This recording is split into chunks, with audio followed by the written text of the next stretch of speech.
we are live, right? Yes, now I can see it's live. Yeah.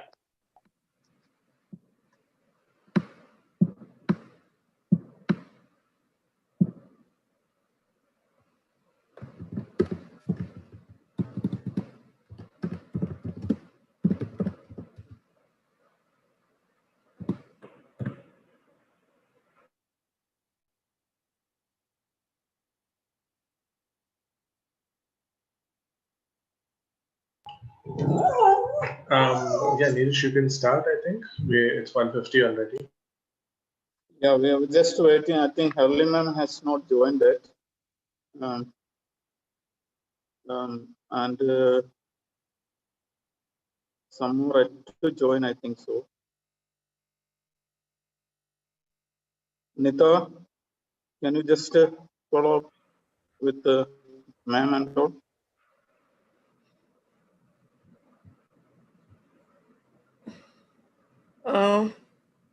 I'll take follow. Ma'am will be joining in a minute, I think so. We'll ask.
Sir.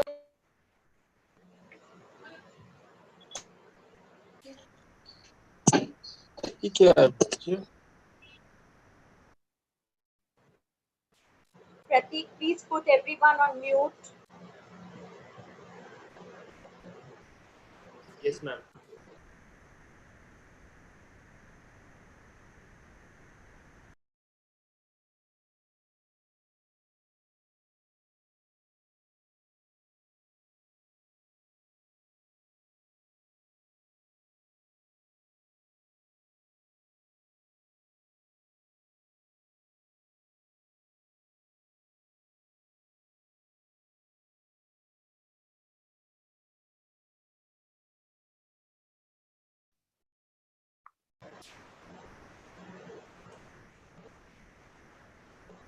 Dr. Jaya can't hear you. Yeah. Hi, Ali. Good afternoon. Good afternoon. So we expect around 80-85 people on Zoom. So we're just waiting till 2 o'clock and then we'll start. Okay. So, acha, okay. Paris is already here. I can see Paris here with his team. Okay. So once we'll give another 5 minutes and then start. Okay.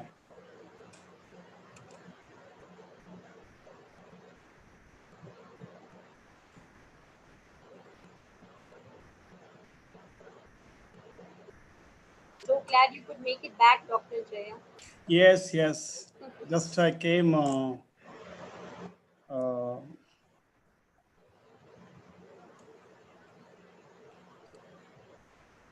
Traffic is as usual. Hyderabad city also full of traffic. Yeah. Yeah. It's not like anymore corona or things like that. Just it's normal.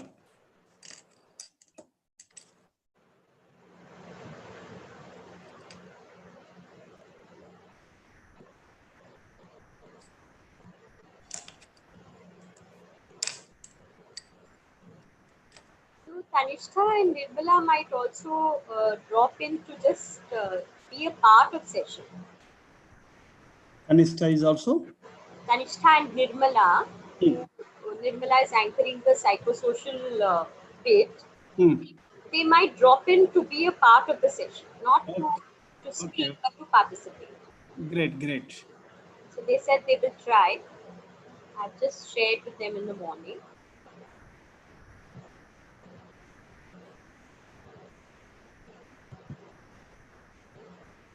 Paris, good afternoon. Good afternoon, ma'am. Can you hear me? Absolutely clearly, Paris. Hi, Paras. Good afternoon. Good afternoon, sir. Good afternoon.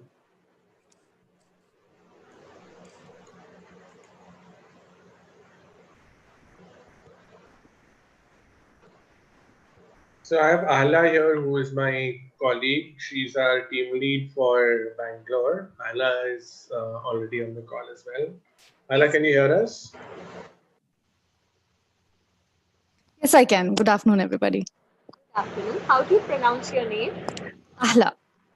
Ahla. Yes, yes, And that's right. What does it mean? It's an Arabic word. It means sweetest. Yep.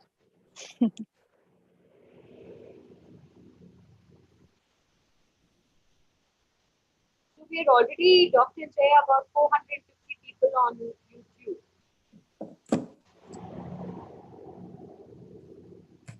On YouTube. Our partners have got the YouTube link. Right. So we are about 450 people there Okay. already. Oh, I see. Yeah.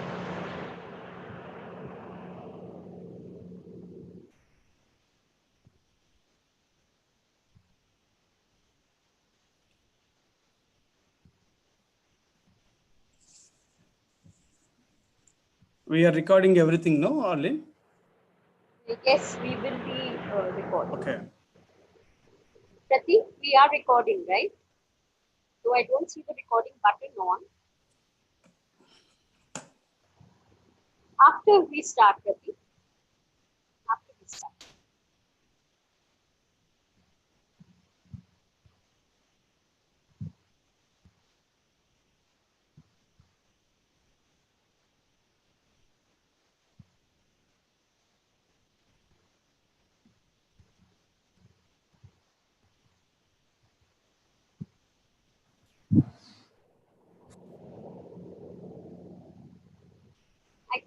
can start now, as a lot of our partners are already on YouTube, Dr. Jaya. It's past 2 o'clock. I think we should start. Nitish, I'll hand over to you to start the proceedings. Okay. Thank you, ma'am. Thank you. Good afternoon, everyone. Namaste, all. Working together for children seeks a national approach to crucial care and protection need of children. Child protection and recovery surpasses all national and territorial boundaries. It is very encouraging to welcome national, state, and regional representatives of CHILDLINE and so many other representatives from CHILDLINE partner organizations here today because of the common goal that we share. I know many have been reviewing their child protection protocols and adapting their practices and operation to the present crisis. This webinar going to provide a great opportunity to enhance our knowledge, skill in dealing with the demand in hand with the technology, how we can deal better, or how we can serve children better in a better way with the application of technology in hand. We do expect to get a platform for all of you to raise or share your concerns, share your knowledge, share your experience, though in a limited manner in the comments section in YouTube. First of all, let me welcome all CHILDLINE partner units, partner representatives like directors, coordinators, counselors, and the team members across the country to this 2-hour webinar, which is going to be a starter for many more to come in this year from us, from CIF, to build the efficacy of staff working in CHILDLINE. Secondly, I would like to welcome the senior management team of CHILDLINE India Foundation. First of all is Dr. Anjaya Pandari, Executive Director, CHILDLINE India Foundation. I welcome you, sir, to this webinar. Next, I know all this is being followed up and being there because of the constant follow-up and the energy shown by our Deputy Director, Ms. Harleen William, ma'am. Welcome you, ma'am, to this webinar. And I welcome all the heads of services, communications, CHILDLINE contact centers, human resource department, resource mobilization team, head of finance and accounts, regional heads of 4 zones, and definitely your presence going to be an enriching experience for all of us. Next, I take this opportunity to welcome the colleague in CIF, team of CKH, master trainers, state in charges, and all CICs and supervisors and CCOs from CCCs to this webinar. I extend my hearty welcome to the team from Alternative Story, like Mr. Paras Sharma, Mr. Rashi Vidya Sagar, Akhila Madra, and others who handled today's webinar. And a series of training programs that is going to follow up after this in this year. Also, let me thank and welcome the representatives from HCL Foundation who made us possible for us to happen this webinar and training, a series of training programs for to build the capacity of child and functionaries. Lastly, let me welcome all who are viewing this program in YouTube and from various corners of the country, and welcome one and all. Thank you. Thank you.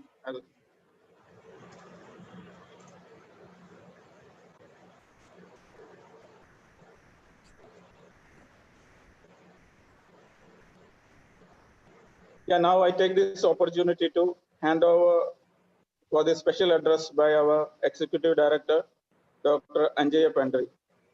Sir, it's your turn.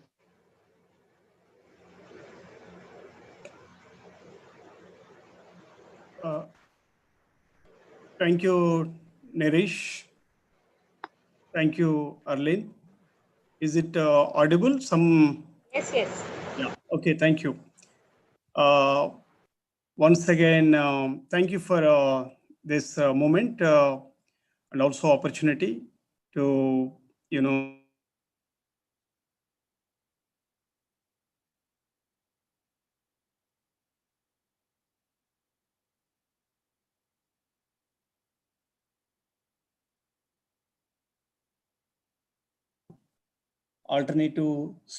the alternative story team members for this. And I think, as said by Nirish, and this is going to be, for all of us, it's going to be very, very important session. And we will be continuing to have several sessions like this in future too. And this technology based tech assisted care, something we have been doing through CCC and various other means. But however, these today's inputs and in future, whatever we are going to have inputs to all of us, I think that will further strengthen our knowledge and skills. How best we can adapt technology and also use technology to the maximum optimum level to advantage of our situation, and also how to deal with kind of situations in a critical times when we deal with the children. So that is I hope this is going to be benefiting all of us.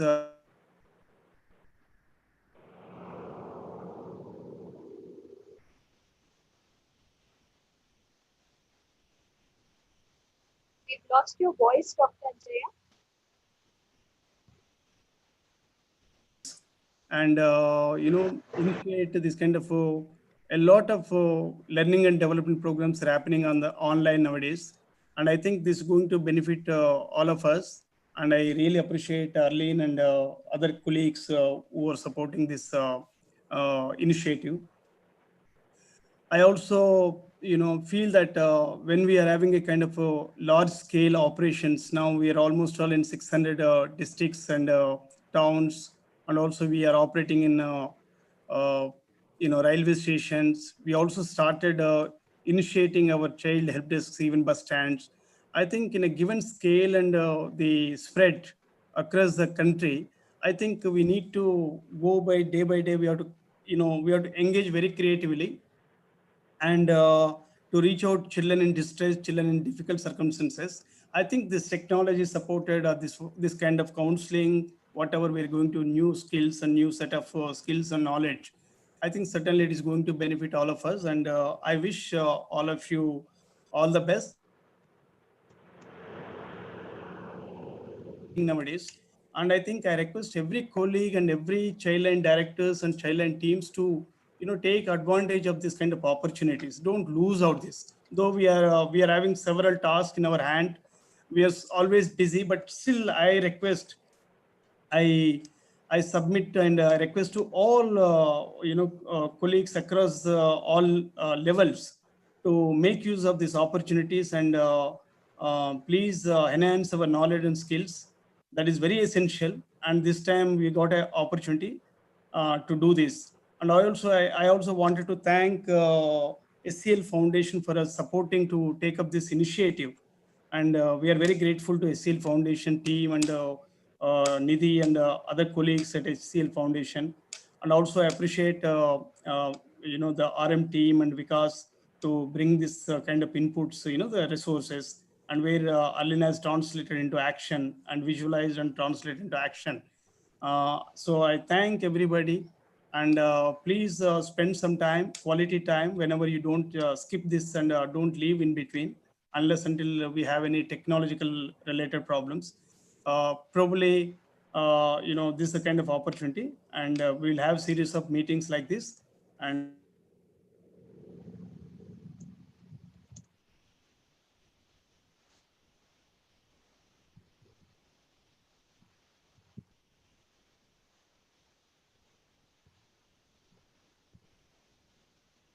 Dr. Anjaya, your voice is getting lost.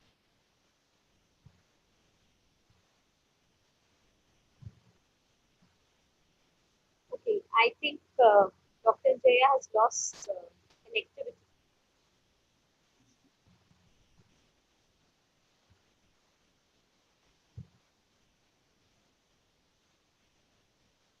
So Nirish, perhaps Yes. yeah, we should continue because yes, he lost connectivity. So taking off from where Dr. Jaya left, thanking him for his wonderful warm words and the start of this process. It's very exciting for Childline. We have started a capacity building initiative for the last 2 years with the help of UNICEF, and now we have an exciting new partnership with HCL Foundation to look forward to it. We have a technical partnership with Alternate Story, which we are extremely enthusiastic about, and this is the first of our webinars, of a series of webinars that are going to be held now for the next 6 months, with a focus on well-being, on self-care, on well-being, and on mental health. With these words, I'd hand over to Paras and Ahla for taking the session forward.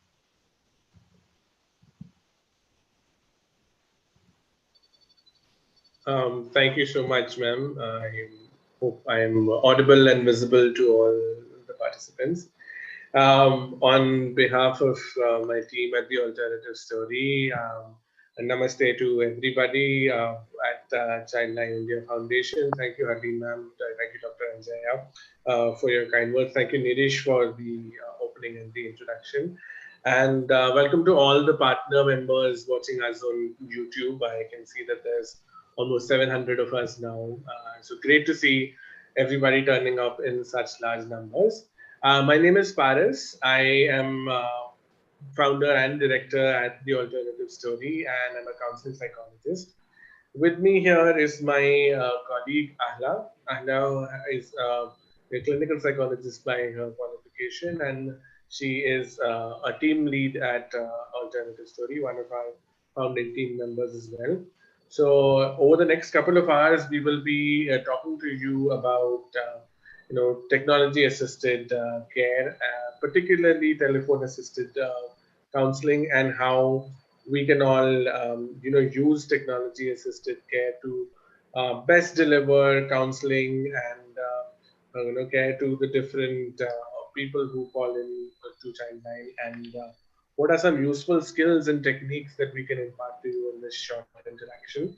I'll invite Ahla to introduce herself and introduce the agenda for the rest of the program. Okay, Paris, before Ahla does that, I'd like to just make a little housekeeping request. I'd like to make a request to everyone. Girish has done it earlier. Please switch on your cameras, those who are on Zoom, because it's a little uncomfortable for a trainer or a resource person to stare at black boxes. Please switch it on. Thank you so much. Yes, Ahla, over to you. Thank you. Yes, Ahla, over to you.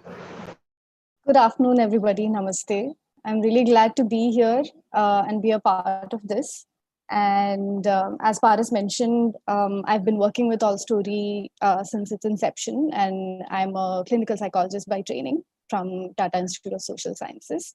And I've largely been doing individual counseling, and we've also been running courses and workshops on different counseling-related subjects. Today, we will be talking about the importance of technology-assisted care and the importance of technology-assisted care in the work of Childline. And we will be looking at what can a call look like, what are the skills that we need to go through different stages of a phone call, and how do we address crisis when there is a crisis situation on a phone call, how do we address that as well. I'll just be sharing my screen.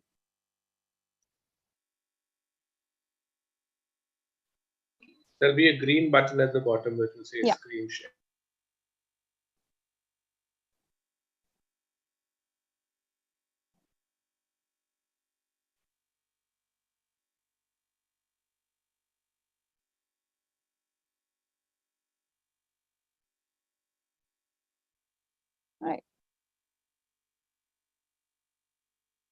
So that's going to be our agenda largely today. And so let's get into it then, Paras. Shall we begin? Absolutely. All right. So talking a little bit about why we're talking about technology-assisted care, and right now, why is it all the more relevant to talk about technology-assisted care and specifically telephone-assisted care in CHILDLINE's work. So telephone-assisted care is the oldest technology-assisted medium before video and email and chat and other forms of tech-assisted care came in. Telephone-assisted medium have always been there. And it has a lot of advantages because it's the most cheapest form of technology assisted care, and it requires minimal resources for setting it up. And it's also most fail-safe in terms of usage because there's less room for technical glitches and technical failure. If you have a phone line and if you have network, that's something that makes care accessible to a lot of people. Another advantage is also that in terms of accessibility, no matter where you are in the country, you're always able to get connected with a helping professional, and by eliminating barriers of language, by eliminating barriers of accessibility that might be present otherwise in the country. And it's a completely verbal medium. You do not require any reading or writing skills to be able to access care in this form. It's also the most stable and penetrative medium across the country. It's the most accessible and the most available medium, technology-assisted medium right now. Also for the callers, when there is a distress situation, it really reduces the amount of obstacles to get to help, whatever form of help that might be. So it's very useful when you are in distress and you're not in a place where you might be able to physically consult help. Also because you're making the phone call from an environment that is familiar for you and safe for you, perhaps, it eliminates all the anxieties of going and seeing a professional as well. Another important use is for people with disability, since we're talking about accessibility. That also becomes a very important conversation because not all in-person forms of care are accessible to people with disabilities, and this can be a good stand-in. And also at minimal cost, being able to talk to a trained counselor or a trained therapist. But there are also challenges which we will be tackling as we go ahead with the project. We will be tackling about how do we address some of the unique challenges that come up because of the medium, and what are skills that we can build, resources that we can build to address these challenges as well. So when you're attending a phone call on the helpline, it could very well be your first and your last call. You have no assurance of whether this person is going to call back or not. So you're working with, say, the minimal amount of time. How do I get the most help for this caller in the minimal amount of time? Another very important part in a counseling kind of a setup is also that non-verbal cues are taken away. When we interact with people in real life, face-to-face, we have a lot of facial cues, we have a lot of body posture that we look at, facial expressions that we look at, appearance that we look at, that will help us understand the person more and help us connect with the person more, perhaps. But on the phone, these non-verbal cues are virtually eliminated, and we have little to go by when these non-verbal cues are eliminated. And also the time that you get to interact with the person might be lesser on the telephone medium rather than a face-to-face medium. Again, no guarantee with regards to follow-up. There is more leeway in terms of, will this person choose to call back? Will this person choose to come back to therapy? Or will I get to talk to this person again? All of those things are lesser on a helpline. When you're working with severe issues, especially in counseling, you work with long-term issues, you use tools that can be used in long-term with the client, but because there is no assurance of a caller calling back or consistently calling up the helpline, some of these long-term tools might become redundant in a helpline kind of situation. So you might not be able to use long-term therapeutic models on the helpline. Another disadvantage or another thing that we have to watch out for is definitely technical glitches and technical errors, which even though it's minimal on a helpline, it's not completely eliminated. And those are things that we'll have to watch out for. So let's look at what does a call look like? What does, when a person calls up the helpline, is there a general outline of what a call usually looks like and what are the skills that we need to address these processes? We'll address that in the next half. Yeah. So first we start with opening the conversation. So this could include a greeting from the helping person who's picking up the call. This could include an introduction where you assure the person that they've reached the right place, that they've reached Childline, that they are talking to a trained counselor. So opening of the conversation is at the beginning of the call, where you're kind of assuring the person that they've reached the right place and they can talk to you about whatever is going on.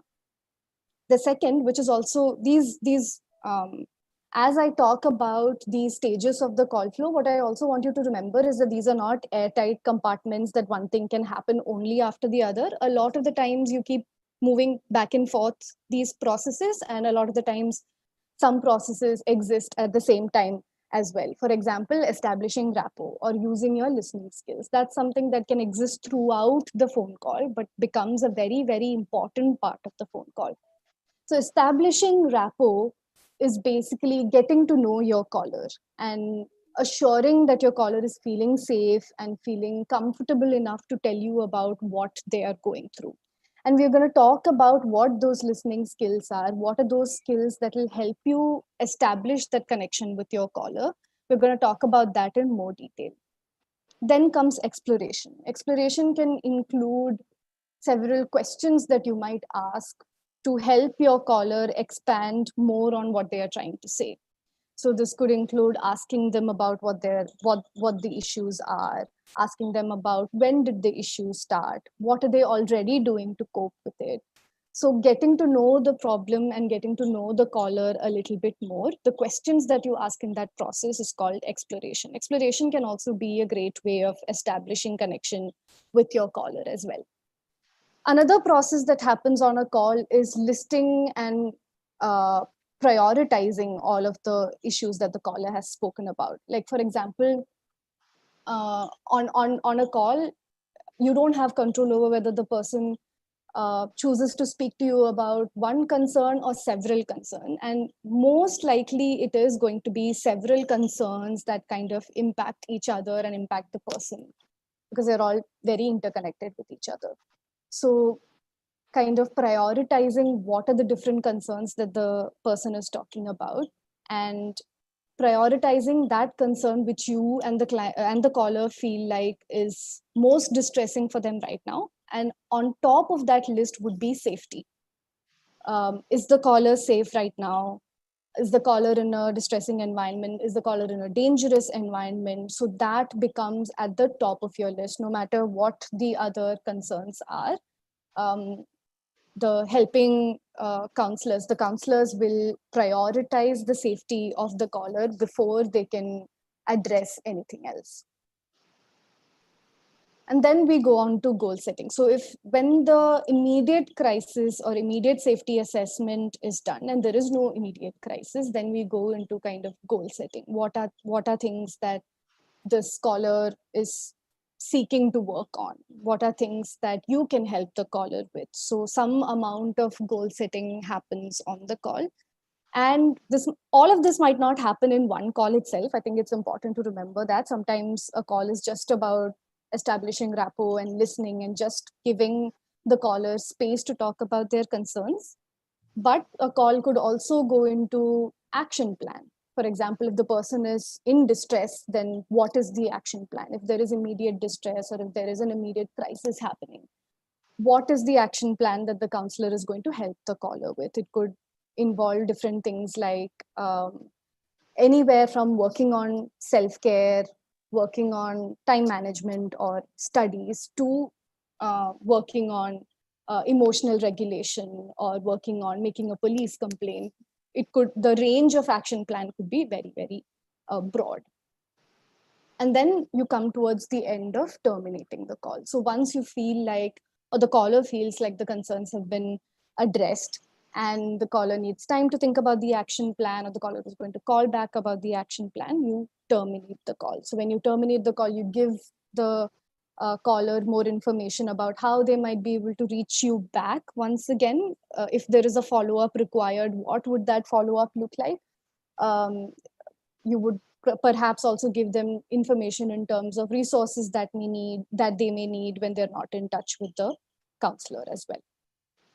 So now let's talk a little bit about what are those skills that are required for us to be able to navigate a call where the caller feels safe and the caller feels heard and listened to. What are some of the skills that are absolutely necessary for the counselor to have while they're answering calls? So we could broadly divide the categories of skills into non-verbal skills and verbal skills. So because of the medium, because of the telephone medium, like I mentioned earlier, a lot of the non-verbal cues are taken away. So when a counselor is meeting a person face to face, you have facial expression that tells you perhaps how the person is feeling. You have bodily posture, you have their appearance to kind of understand the person better. But while you're on the phone, those cues are taken away. But there are several other cues that you can watch out for as a counselor that will help you understand your caller a little bit more and give you more information about the caller's state of mind. For example, the tone of speaking.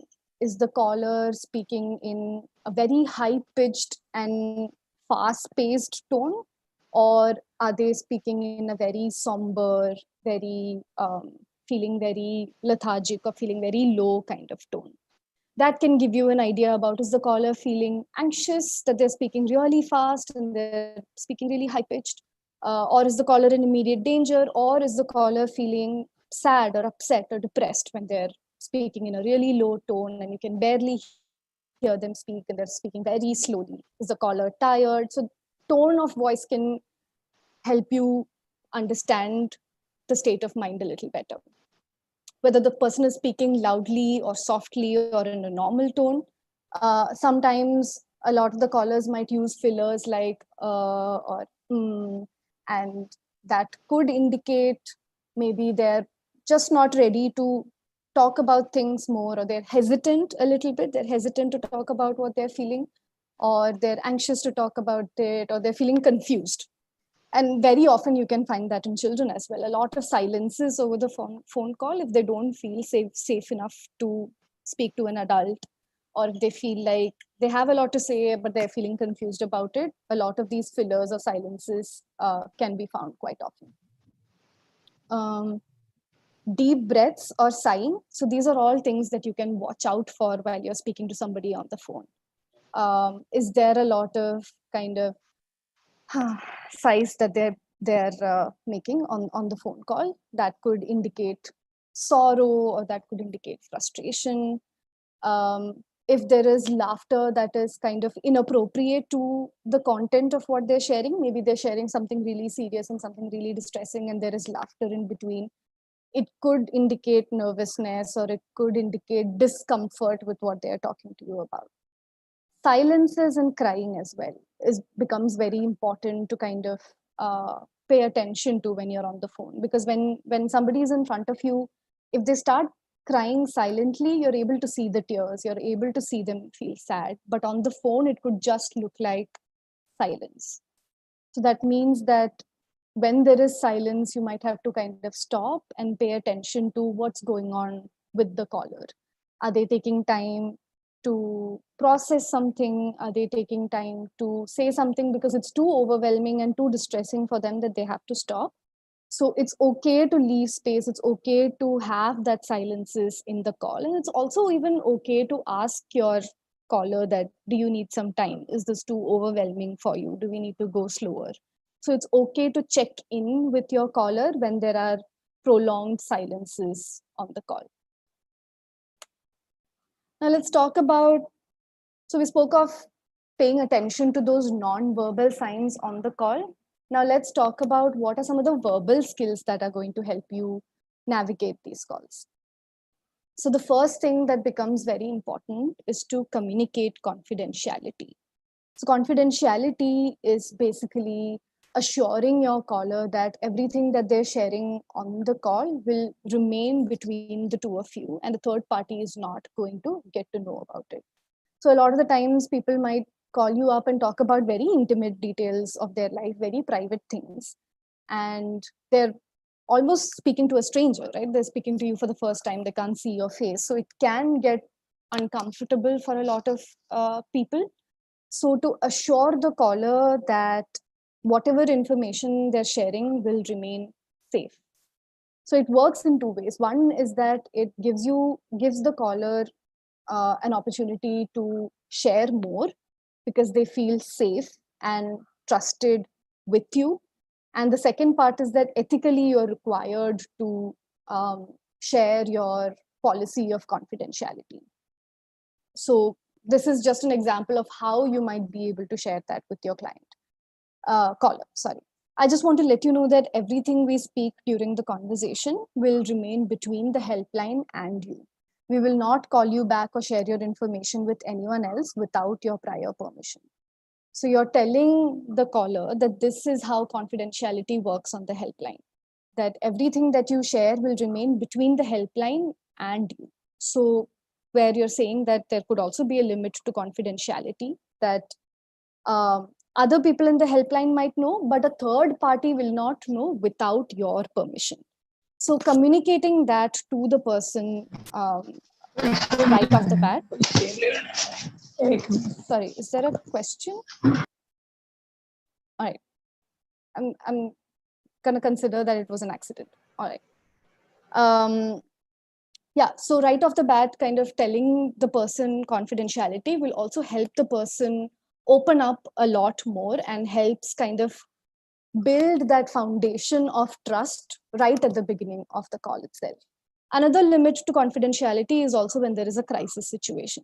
When there is a threat to safety, there might be a breach of confidentiality. So depending on the policy of the helpline, it's important to kind of share that as well, that the caller needs to know when will confidentiality be broken and what are those specific instances where that might happen.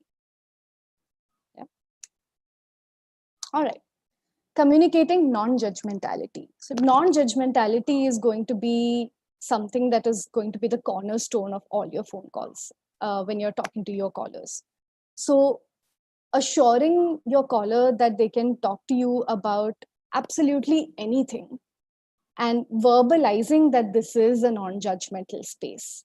So it might be inside our heads that, of course, I'm not going to judge them, right? Whatever they tell me, I'm not going to judge them. But it's important to let your caller know that this is a non-judgmental space, and anything that you share with me, nobody is going to judge you for it, right? So taking that step might be difficult, reaching out to a helpline might be difficult. So letting them know that it is actually a brave step for them to reach out to somebody and talk to somebody about this, and assuring them that you can discuss anything that you want and I'm not going to judge you for anything that you've done or anything that you're going to say. So these are some of the examples that you can use. Please feel free to discuss anything that you want to. I'm glad you decided to call and talk to us about this. It's okay to feel like this. That's also a very important part of the conversation, which is validating a caller. So callers might call you up in distress and tell you that I'm ashamed that I'm feeling a certain way. So to validate the caller that the way that you're feeling right now is okay, and the way that you're feeling right now is human, and it's okay to feel this way. And several people call us up with similar issues. So some of the callers might say that I feel ashamed or I feel disappointed in me because I'm feeling this way, or I have a particular problem. And that particular problem makes me feel very strange and alone in the world. So letting the caller know that several people call us up with similar issues and you're not alone in this, and it's okay to feel this way, and it's okay to talk about this. So that also becomes a part of building that trust between you and your caller. So these are some of the questions that you can reflect on as counselors. That is there any particular topic or an issue that I feel uncomfortable with, that I feel like I might be holding some prejudices for a specific topic, or I consider that I might never do this in my life. So reflecting a little bit on my own discomfort with certain topics or with certain issues, that will help you kind of be more aware of when you're talking to callers on the helpline, that am I being judgy right now, or am I being biased in this conversation right now? Yeah. And to reflect on how am I going to deal with this prejudice that I hold, or this bias that I have, or this topic that I'm uncomfortable about. If it were to come up on a call with a caller, how am I going to deal with it? Is it going to get in the way for me? Is somebody else going to be able to help that caller better? So these are questions that as counselors, you could be reflecting on so that you might be able to help your caller better. All right. So paraphrasing. Paraphrasing is another skill that is a verbal micro skill, a process skill, something that is going to help you get to know your caller better and establish that connection better, right? So paraphrasing basically means when your caller says something, identifying the core content of what your caller is trying to say and describing that back to your caller. Like, for example, it could be that the caller has said something and they have taken a pause, but you want the caller to talk more about it. So it could be that you're saying that, okay, so you're just doing a very short summary, essentially, and saying that back to the client. You're repeating the essence of what the caller is saying to you, right? So a common mistake that counselors do while doing this is that they start using their own words, their own vocabulary to explain what the caller is trying to say. And especially if you're working with children, people start using very adult words and adult language, which completely goes over children's and young people's heads, and it's unrelatable for the young person. So stick to the language that your caller is using, right? It doesn't matter if it's the right word or not. It doesn't matter if the caller is stumbling, but stick to the language that your caller is trying to use. Like, for example, a lot of the times people might not use the word depression, but they might use the word not feeling motivated, right? Or they might use the word bahut tension ho raha hai. So all of these things could mean different things for different people, but staying close to the client's language, to the caller's language, can help them feel a bit more closer to you. So paraphrasing is basically, it's also helpful because it helps your caller understand that you are understanding them. So for example, you can say, if the caller has said something, you can say that, okay, what I hear you saying is, or what I'm understanding in terms of this conversation is.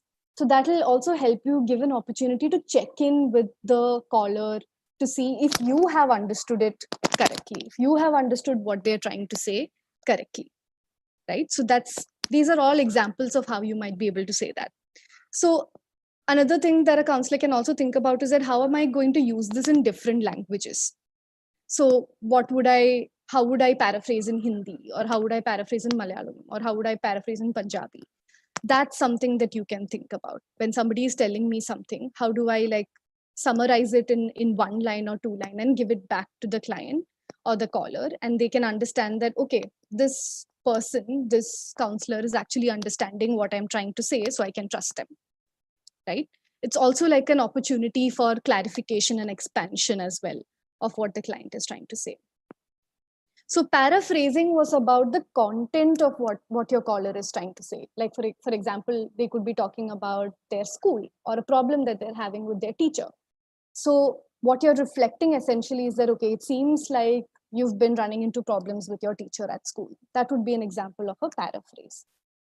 On the other hand, a reflection is rephrasing your caller's feelings. So the feeling part of what your caller is trying to say rather than just the content part of what your caller is trying to say. If I take the same example, say my teacher, I've been having issues with my teacher. My teacher keeps saying that she's not satisfied with my work that I'm doing in class. So paraphrasing would mean that you are reflecting back what the client has said, the story of what the client has said, the content, the essence of what the client has said. But when you're reflecting, you're looking at the affect part. Affect is just a fancy way of saying feelings, right? The emotions. What you're reflecting back is how the caller could be feeling. For example, if they say that my teacher, I've been having problems with my teacher, and she seemed to not like my work. You could say that it sounds like you feel frustrated with your teacher. Or if the tone of voice is really low and they sound really sad, you could say that it seems like you feel really sad that your teacher is disappointed in your work. So when you're reflecting back what the caller could be feeling. What is the emotion that the caller is experiencing within that story? So what you want to do is you don't, another common mistake that counselors make is that it becomes very robotic, because we learn these skills and then the incorporation of that skills into the calls become extremely robotic, and it feels like it creates more distance from your client, from your caller, rather than helping you feel closer to your caller.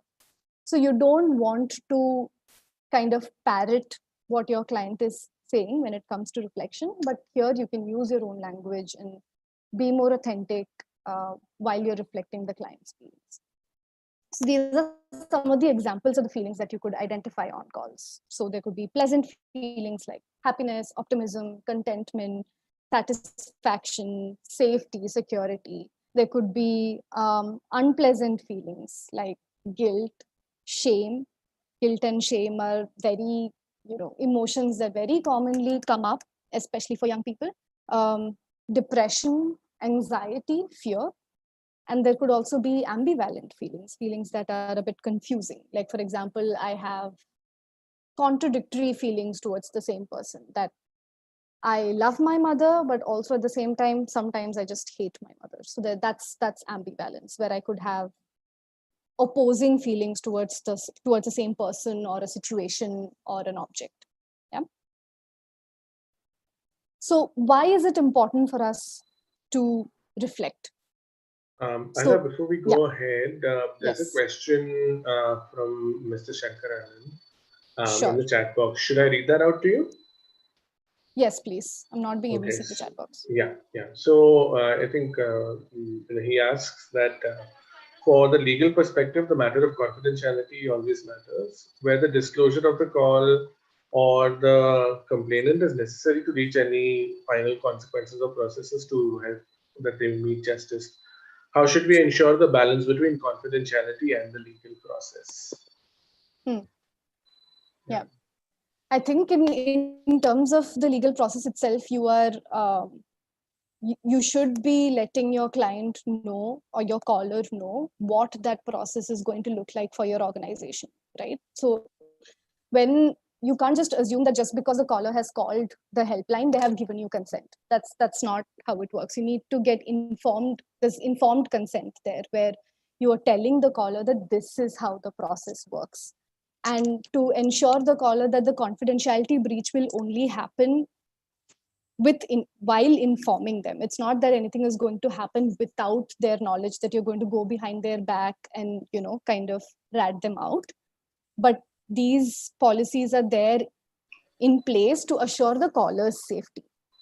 So to have that conversation in a way that instills more safety and security rather than fear and anxiety of talking to a counselor, I think that's my answer.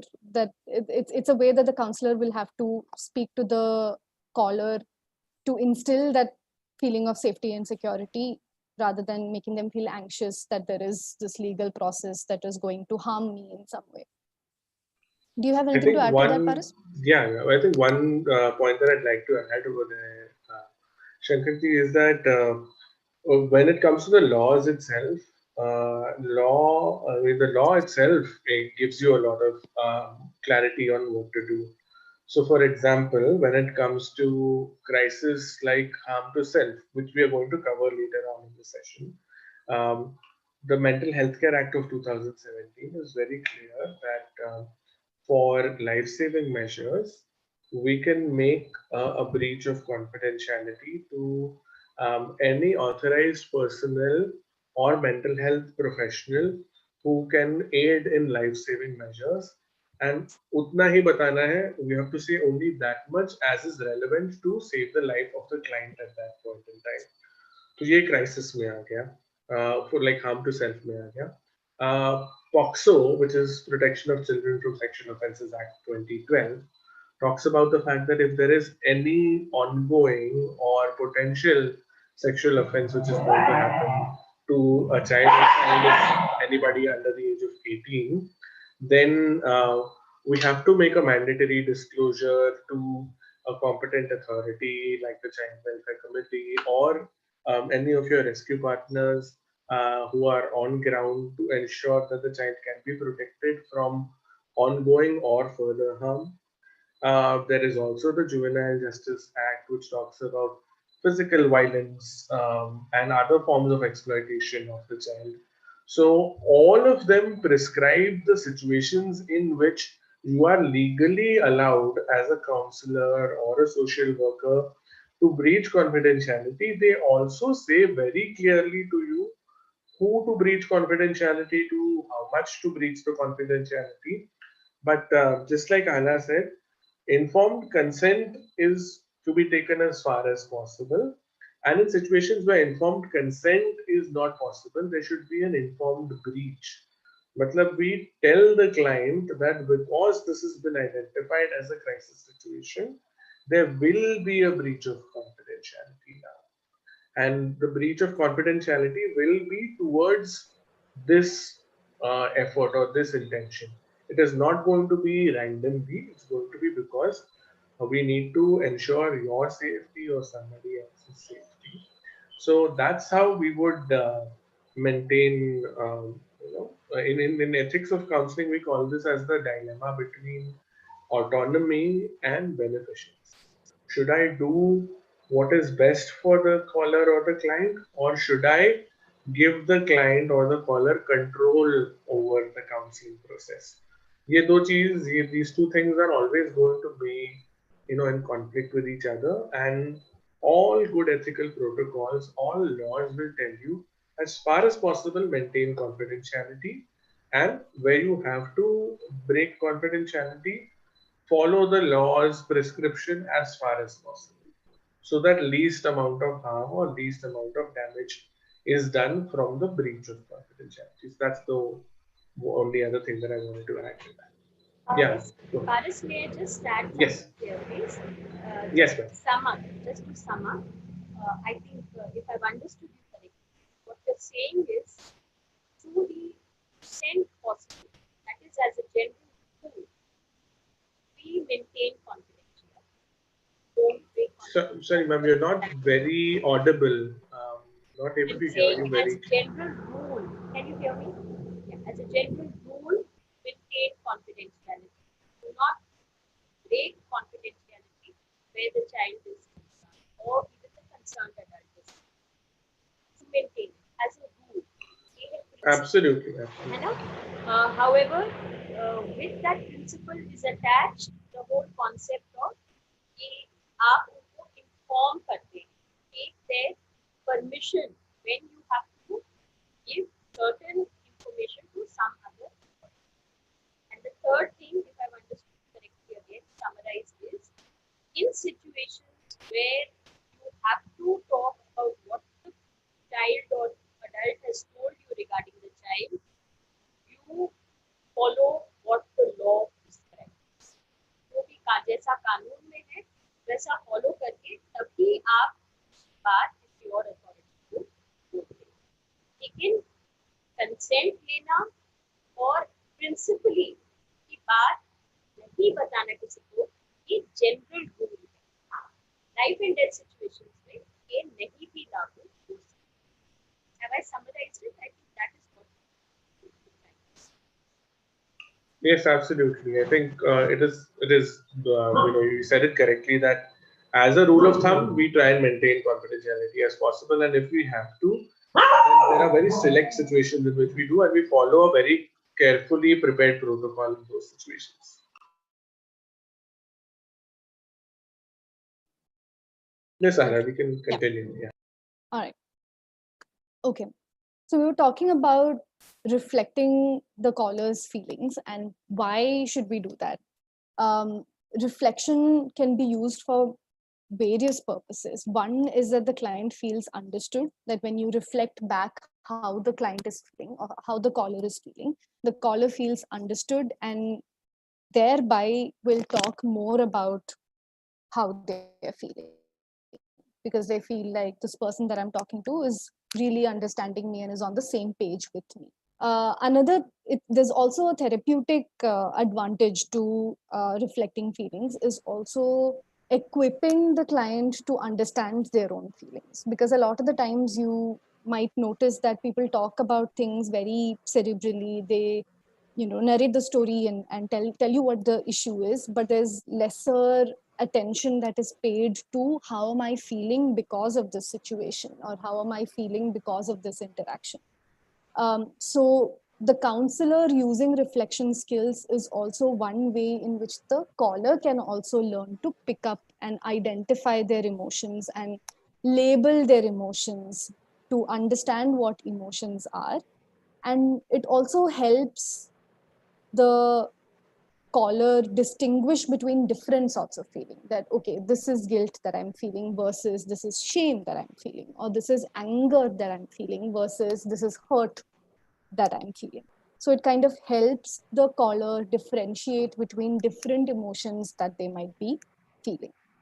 And of course, it helps the counselor communicate empathy. So when we are in face-to-face sessions, or if we are seeing someone face-to-face and helping someone face-to-face, then our face can reflect empathy. If we understand that the client is feeling sadness and we want to reflect that, our body language, us leaning in, our face showing curiosity can communicate that empathy apart from or in addition to our what we say verbally, what we communicate. And since that is not available on a telephone line, it becomes much more important for counselors to verbalize it much more. So you might find yourself using reflections and paraphrasing a tad bit more than what you would use in face-to-face interactions, because it's necessary to let your caller know that you're here on the call with them and you're engaged in their story and you're listening to them and you're communicating with them. I can see that there are more questions.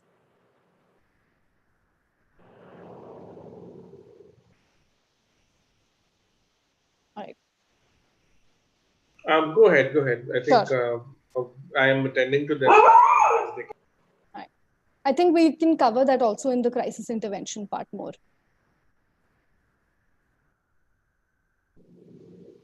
Yes, definitely. All right, so this is an example of a reflection. So the caller is saying, I don't understand my father. 1 minute he says one thing, and the next minute he does the complete opposite. And the counselor's response to that is that it sounds like you feel confused by your father, or it sounds like you feel confused by him. So you can see how all of those things that we discussed in the previous slide kind of comes into play here, where the counselor is helping the caller identify what the feeling is, and also reflecting what is happening for the caller in that situation. This will help the caller feel like, okay, the counselor really understands what my situation is, and help them open up a little bit more. All right, let's talk about clarification a little bit. So clarification is a very commonly used process skill in tech-assisted medium. It's to virtually eliminate any miscommunication or misunderstanding that could happen over the phone. So it usually begins with the question that is followed by something ambiguous that the caller might have told you on the phone. So the lead-ins could be, you could start with, when you say that, do you mean, or are you saying that? So when you feel like the caller has said something that you don't quite understand, you can pick that up and tell your caller that when you said this, I'm not sure that I quite completely understood what you were trying to say. And that opens up, gives your caller a bit more space to clarify what they were actually talking about. It also helps the caller further expand on the problem. So these are some of the lead-ins or examples or statements that you can make for clarification. I'm not quite sure I understand what you're trying to say. I don't feel clear about the main issue here. When you said XYZ, did you mean XYZ? Or can you just repeat that for me so that I can understand myself better?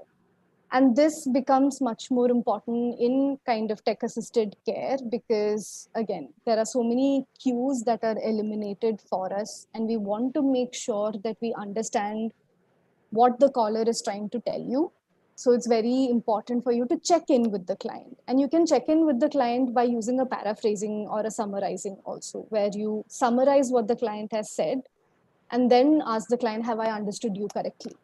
So that gives your client or that gives your caller an opportunity to tell you if you're on the same page with the caller, if not, to make clarifications on what they actually meant and what their concern actually is. All right. So any questions so far with regards to this part before we get into the crisis intervention part?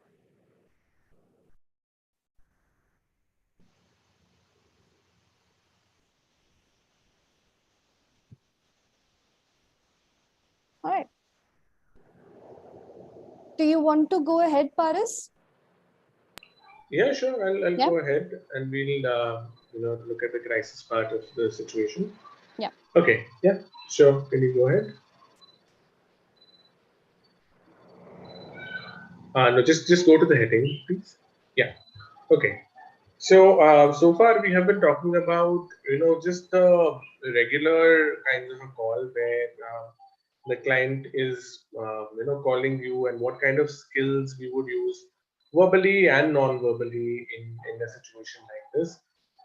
Childline, of course, is a 24/7 crisis helpline as well. So there will be lots of situations in which a caller or a child themselves call you and they are in a crisis situation. So for this particular section, crisis, of course, is of three, of three kinds. We are talking about harm to self, harm to others, and harm from others. So, in terms of classification, what we are saying is that there is possible self-harm or suicidal ideation from the child. There is harm to others. The child could be causing harm to somebody else, or the caller could be causing harm to somebody else, and harm from others. A child in crisis could be in crisis because there is a possibility of abuse or hurt or harm to this person from somebody else. So this is what we mean by the three different kinds of crisis situations. Now, as we have seen so many times on calls, the caller could be the child themselves, or it could be a teacher or a parent or a concerned person calling on behalf of the child. It could be just a good Samaritan, just a good person who's calling on behalf of the child. So let's firstly talk about how do you respond in the situation where there is self-harm or suicidality. There's a lot of questions, there's a lot of problems and questions in people's minds when it comes to suicidal ideation and how do we address that. Yeah, could we go to the next slide? Okay, so when it comes to suicidal ideation, and we are hearing a lot about suicide nowadays in the media because of the recent death of a prominent film star. I think one thing that we need to remember is that suicide is not something which is a one-time phenomenon. It's not a sudden phenomenon. Suicide is something that happens as a part of a long process. And in the entire process, the person, whoever it is, whether it is a child, whether it's an adult, this person shows a lot of warning signs. And as parents, as teachers, as counselors, it is our job to pay attention to these different warning signs. And if we were to respond to these warning signs at an early stage, and if we were to respond to these warning signs in an appropriate manner, there is a very good possibility that we will be able to help this person come out of that situation. So the first and foremost thing that comes to mind over here is that a helpline, especially a telephone helpline, is one of the places where people will most often reach out when they are suicidal. And the very act of them reaching out to you, a very act of them calling you when they are suicidal is a hopeful act. It's a hopeful action because this person could have gone ahead and done something. This person could have already hurt themselves, but the person chose to call somebody at this point in time. This means that there's definitely hope. There is definitely a chance that this person can be helped at this point in time, and it is our job to capitalize on that opportunity as much as possible. So let's talk about the step where the person has not yet attempted or hurt themselves. This is pre-attempt, which is what we are talking. So at this stage, when the person is actively thinking or even planning, there are some statements or there are some signs that you will see which will help you identify that this person may be thinking along those lines. So it's your job to listen very closely and identify that this person may be vulnerable. So firstly, if there has been a recent loss or a death in the family of the client or the caller, especially if it's a young child, if they've lost a parent, if they've lost a loved one, there is a strong possibility that they're very emotionally vulnerable right now.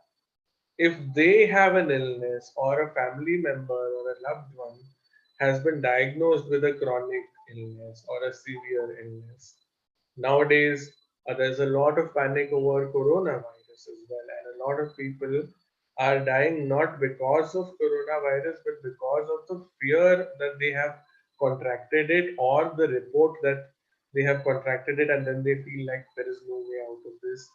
So chronic distress, chronic illness, all of these, the diagnosis of a chronic illness can also lead to suicidality. Substance use and dependency again is a problem that we often see in teenagers, even younger children sometimes. So a child who is at a young age, exposed to substance use or is dependent on substances is also quite likely to take risky behaviors, self-harming behaviors, and it's possible that something can go wrong over there. To respond to Hadeem ma'am's comment, is suicide planned even when it's a result of long-standing mental health issue? Definitely, when a long-standing mental health issue, especially the example that you shared, ma'am, of bipolar disorder, where the person has cycles of mania and depression, it is shown quite often that when that manic phase is ending and the person is about to come down to a depressive phase, they know that after this high or if this period of happiness and energy ends, I'm going to feel very low, very suicidal. Sometimes to not get out of that phase, people may hurt or harm themselves.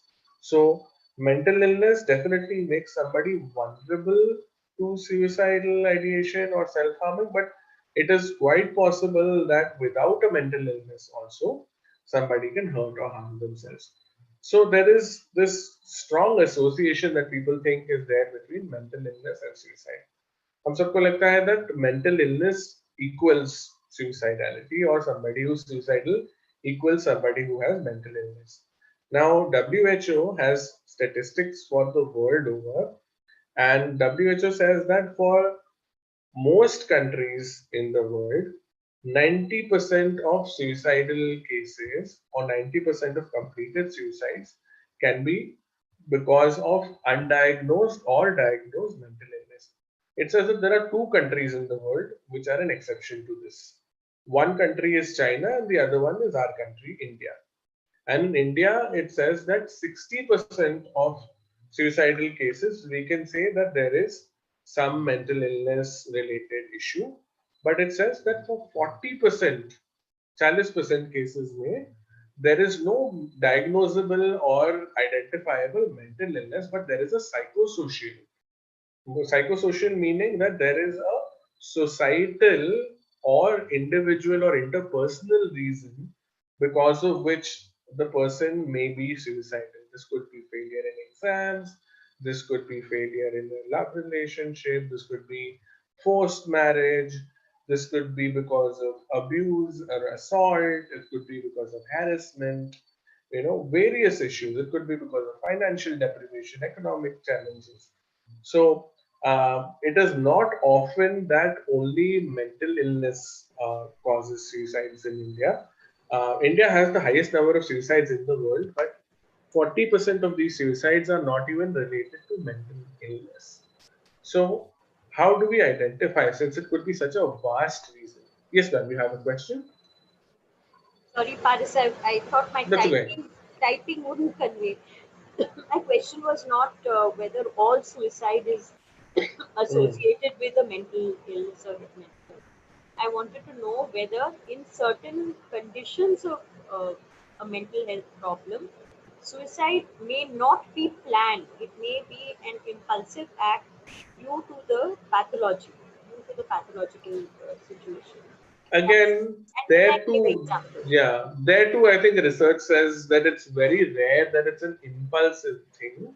Okay. It's over a long-standing period of time, and the person is getting tired of living with the mental illness and does not see a point. So again, the warning signs that we are saying in terms of the statements, you will hear the person say something like this in the counseling session, that I don't see the point in anything. I just want to get rid of all of this. I have no hope. Counseling is not going to change anything. I have tried medicines. I have tried counseling. I have spoken to so many different counselors. Nothing is going to happen. There is no way out, and this is it for me. So, the first thing that one has to do as a counselor at this point in time is remember that if it looks like suicide, if it sounds like suicide, if it behaves like suicidal ideation, then it is a very strong possibility that the person is actually feeling suicidal. Even if the person has not used the word, I'm going to hurt myself or harm myself, even if the person has not used those exact words, but if the person is using any of these statements, then it is okay for you to ask them that, have you had this thought? क्या आपके मन में कभी ऐसा आया है कि आपने आपको नुकसान पहुंचाए, आपने आपको चोट पहुंचाए? Have you ever felt like hurting yourself or harming yourself?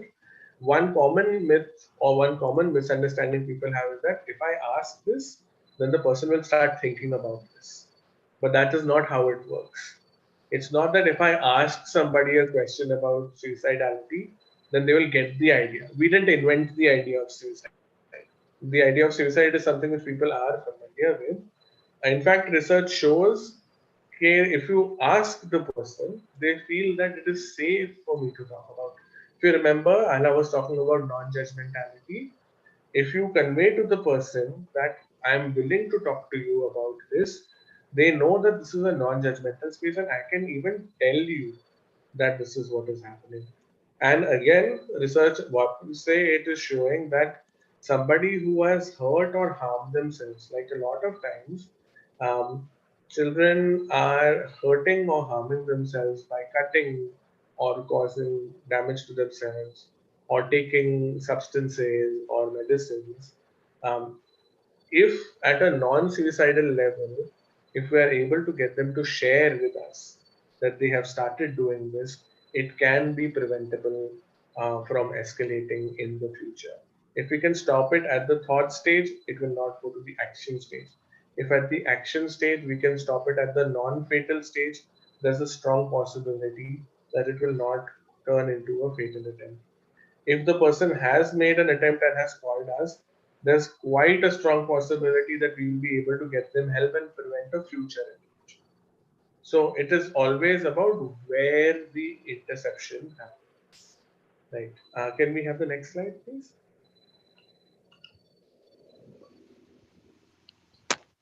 Okay, I think I'll take the comment on the chat box. When we know that the person has attempted suicide more than once, there is a fear that how will the person react if we have the conversation with the person about suicide. See, even a person who has attempted suicide in the past, presently, is not suicidal 24/7, right?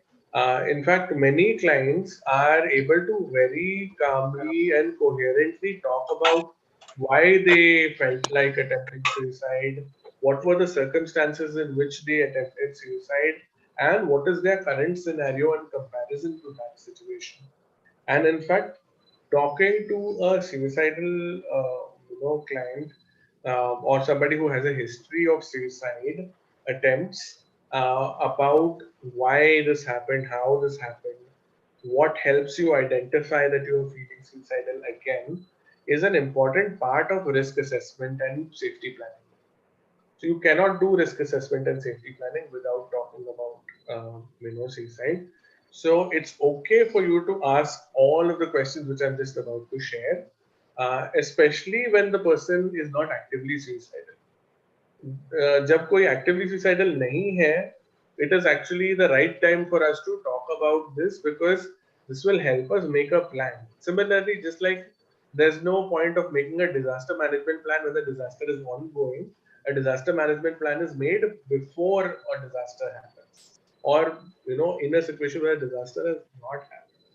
But we know that there is possibility, there is vulnerability that a disaster could happen in the future, and we need a protocol to be ready in those cases, right? So how do we do a risk assessment?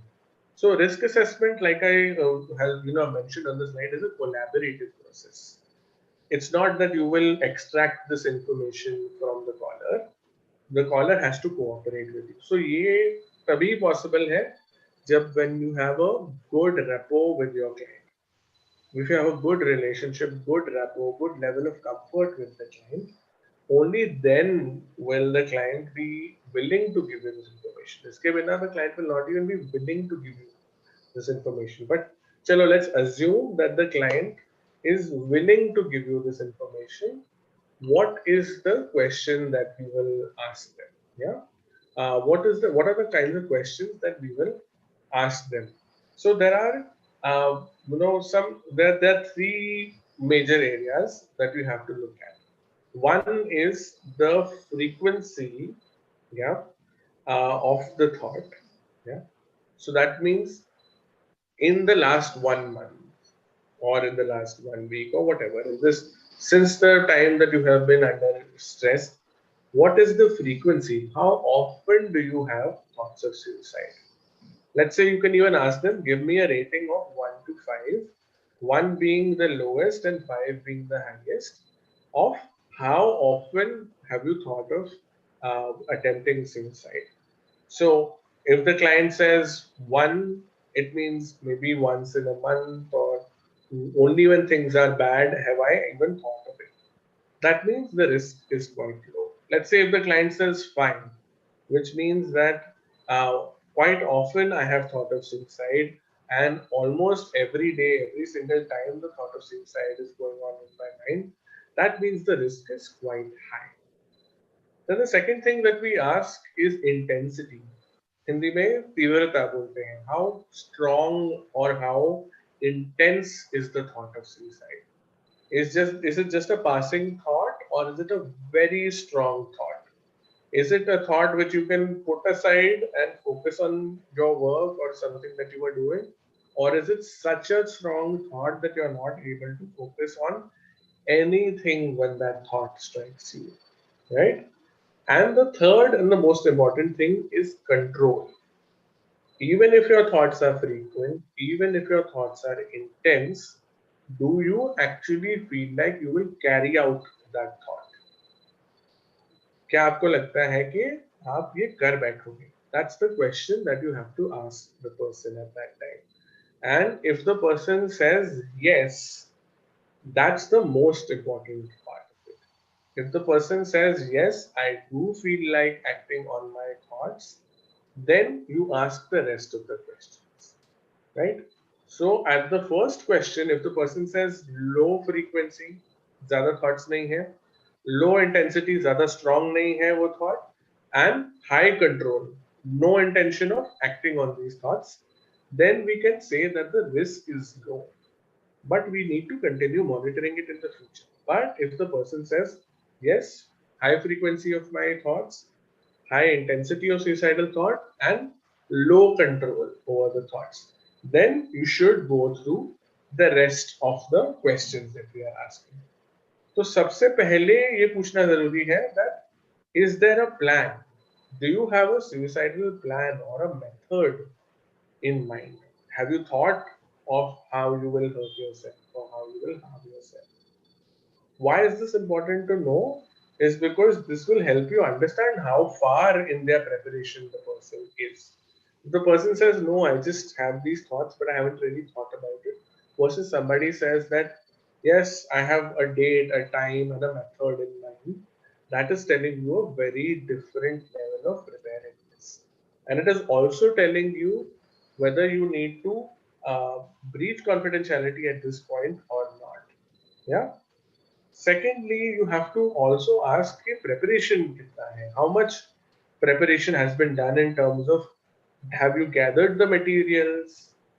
Do you have access to medicines, poison, sharp objects, ropes, whatever?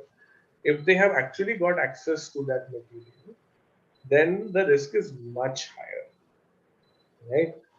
It's kind of like saying that I am addicted to alcohol and I have, I have access to alcohol also. Like there is a shelf in my house with a bottle of alcohol, much greater likelihood that I will drink. But let's say, for example, I don't have access to money, I don't have access to alcohol, and if I go and buy alcohol, my family will find out. Much lesser likelihood that I will actually, be able to drink alcohol. Still possible that I can find a way to do it, but lesser likelihood. Yes, because as you have said, clients have asked questions like, which is the least painful way to end life? Now, obviously, over there, you have to address the question that, okay, I can understand the fact that you're asking me this question means that you're going through a very difficult time right now. So, just like Ahla was talking about, a good reflection of feeling is important at such a time. And once you have reflected the feeling, then telling the person that, may I know what is going on in your life that has led you to feel this way. And since this thing has been happening, then you can start the risk assessment by asking, since when have you been feeling this way? How frequently have you been thinking this way? How intense are these thoughts? How much control do you have over these thoughts? And then you come to the rest of the questions. So that is a very clear way that what is the most convenient way, what is the easiest way of talking about suicide. So that's another thing. So if you see any kind of preparation, like materials are gathered, time has been set, there is a very high intention, then we'll be able to classify the cases as high, medium, or low. Now, in a low risk situation, बहुत rare है that you will have to breach confidentiality.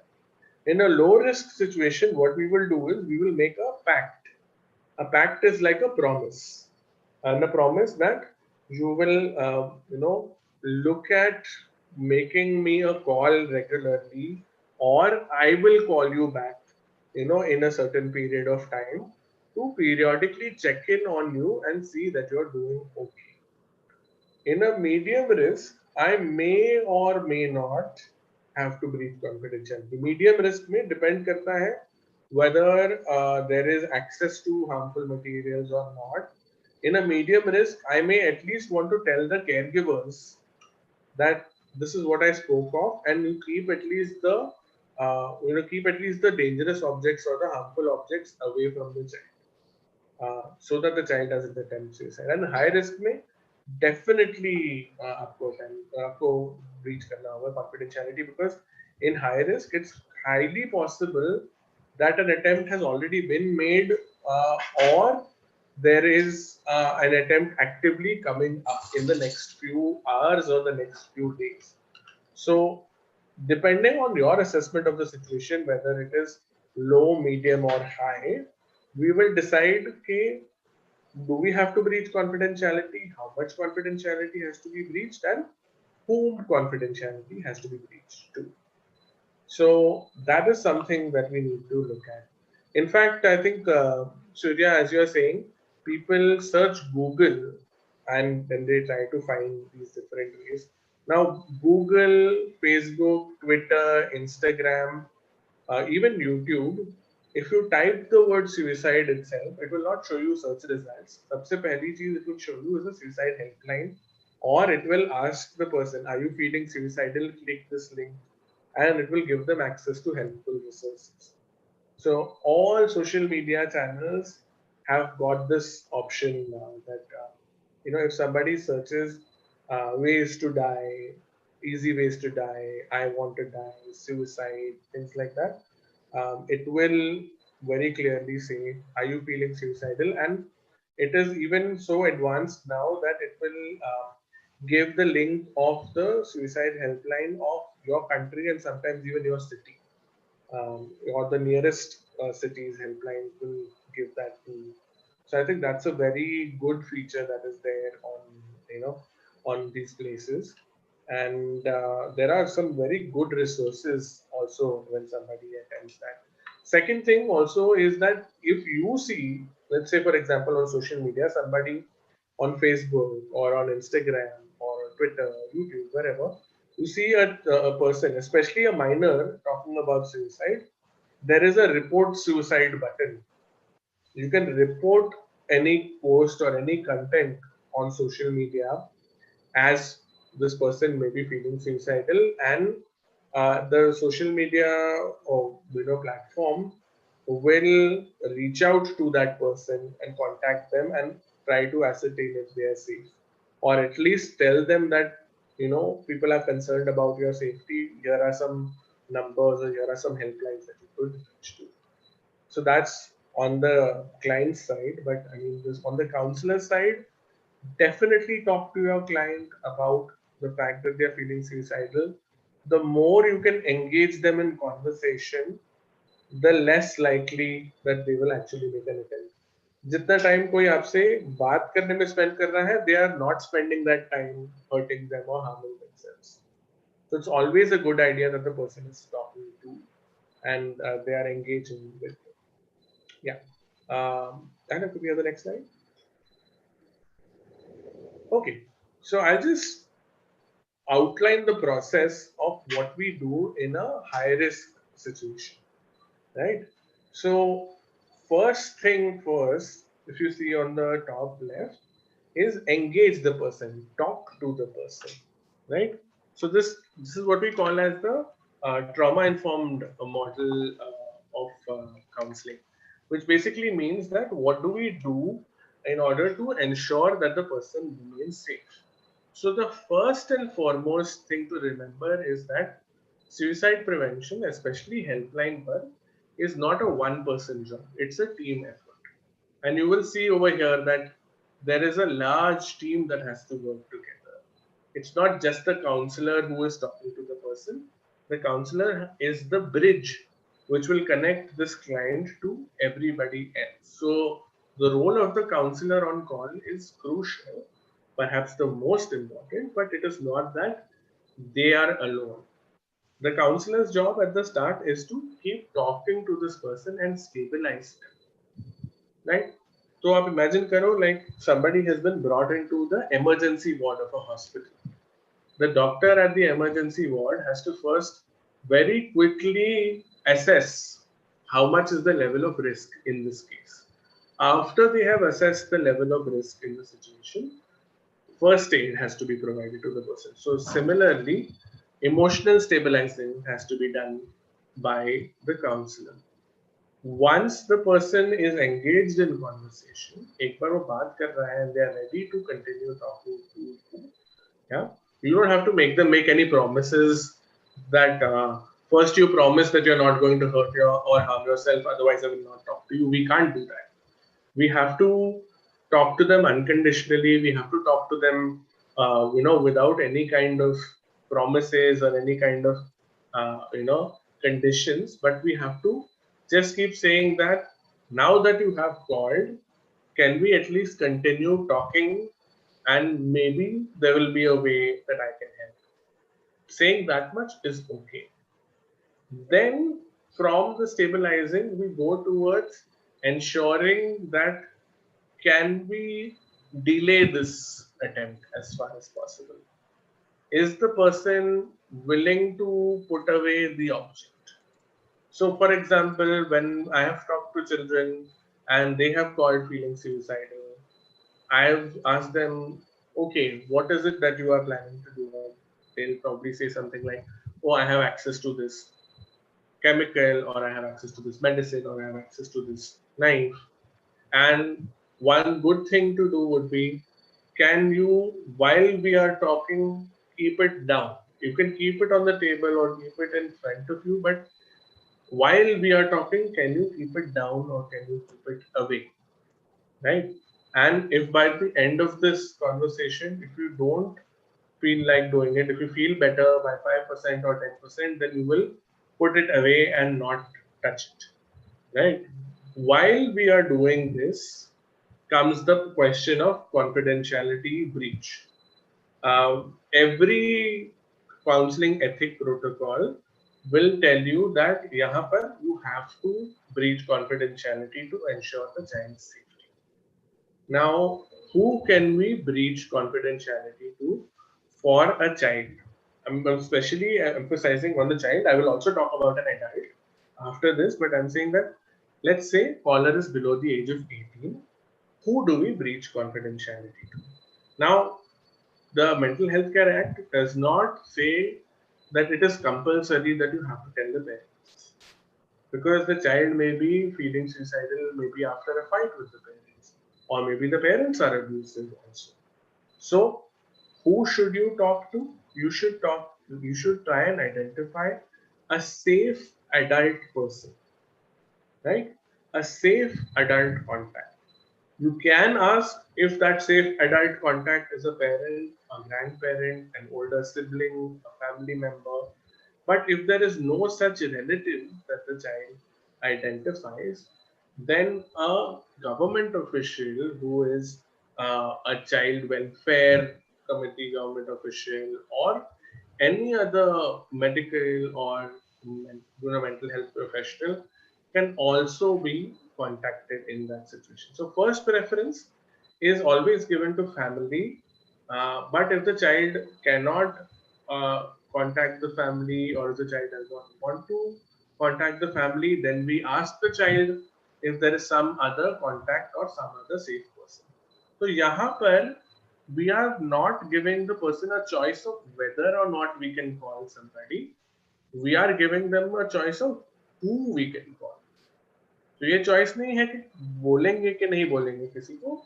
The choice is कि किसको बोलना है. Who will be talked to is your choice, right?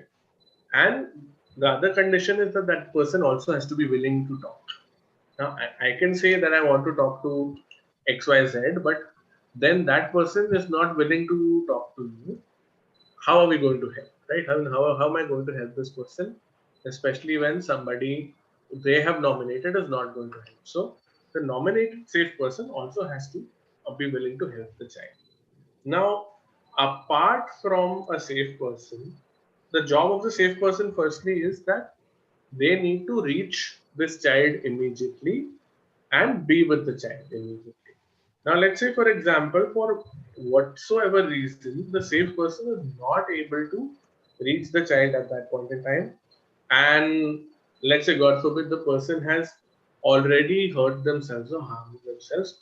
Here, now, there has to be one more counselor involved, or a social worker has to be involved. One person is continuing to talk to the child, but they are also now engaging a team member to talk to an on-ground emergency service, right?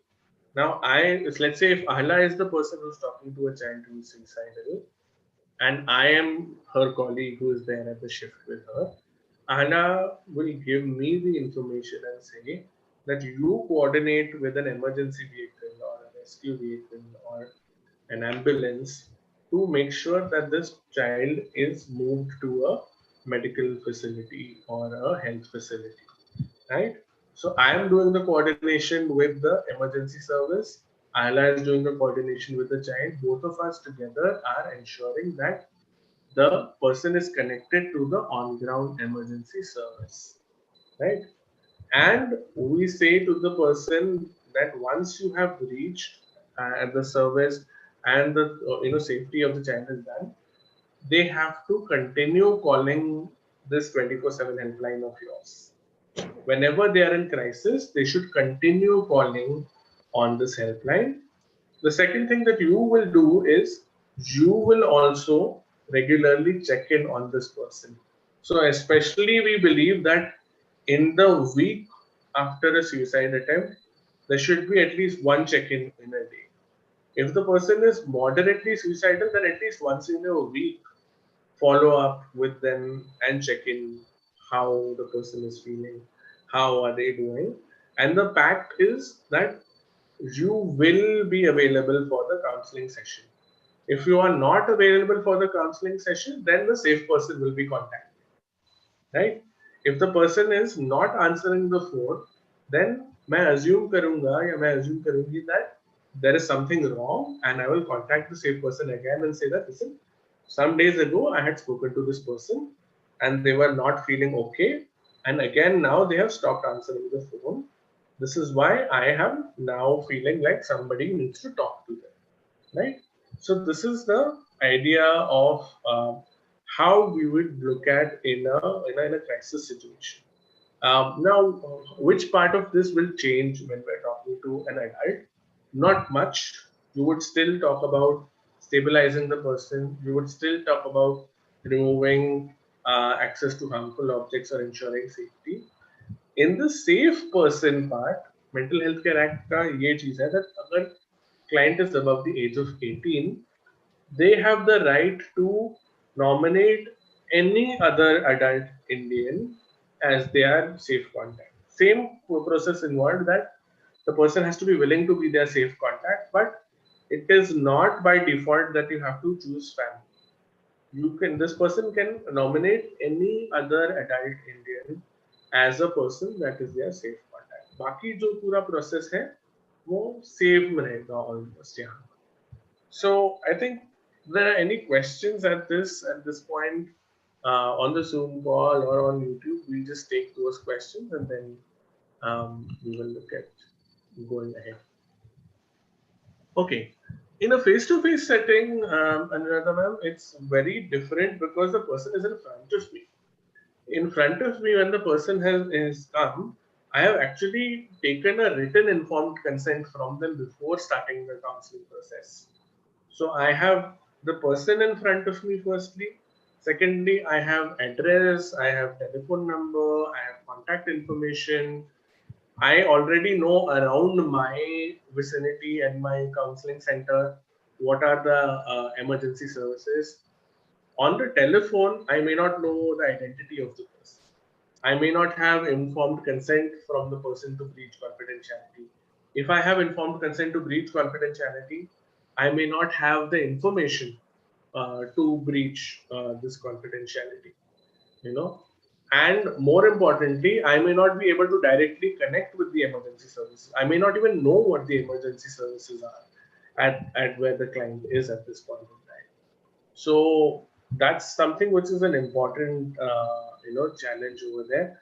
The most important difference, like I said, is that the person is in front of you. Whereas on a phone call, the person can cut the call and stop answering your call. And then I have no way of reaching out to them. Face to face, the person is there with me.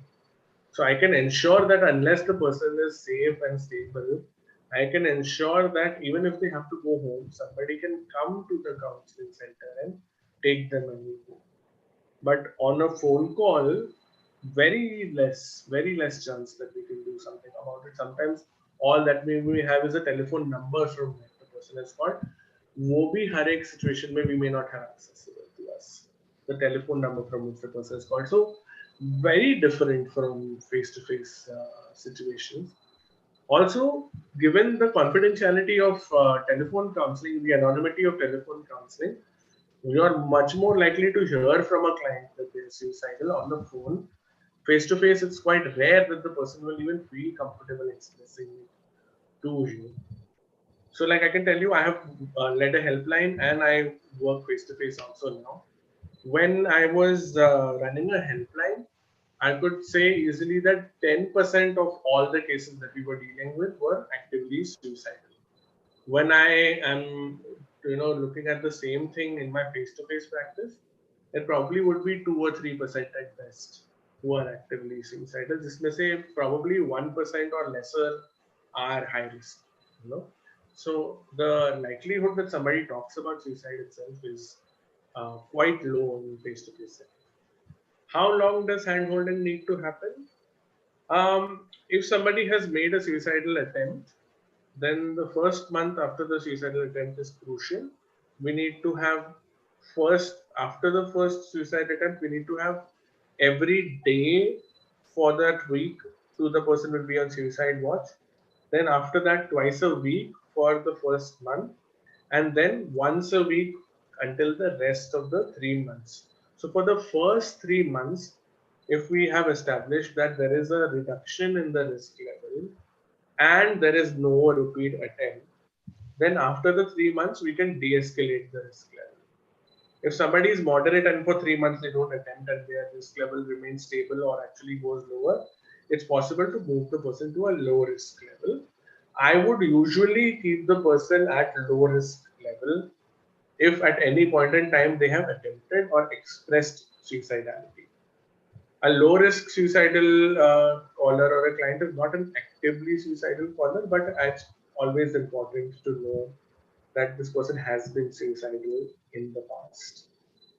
So that in itself is something. So in one way, that flag needs to be there next to the person's name in your notes. But active monitoring, most intense in the first 2 weeks after an attempt, and then 1 month and then 3 months. That's what we are looking at. Long-term care, definitely, it's possible that you should hand over to counseling services, whether it is offline or online. The monitoring for the first week, at least if somebody is actively suicidal, it would be preferable if the same counselor who has intervened successfully in the first situation, if in the first week that person stays in touch, and then later on, maybe at least once a month, there should be a check-in call with the counselor just to ensure that that rapport is not.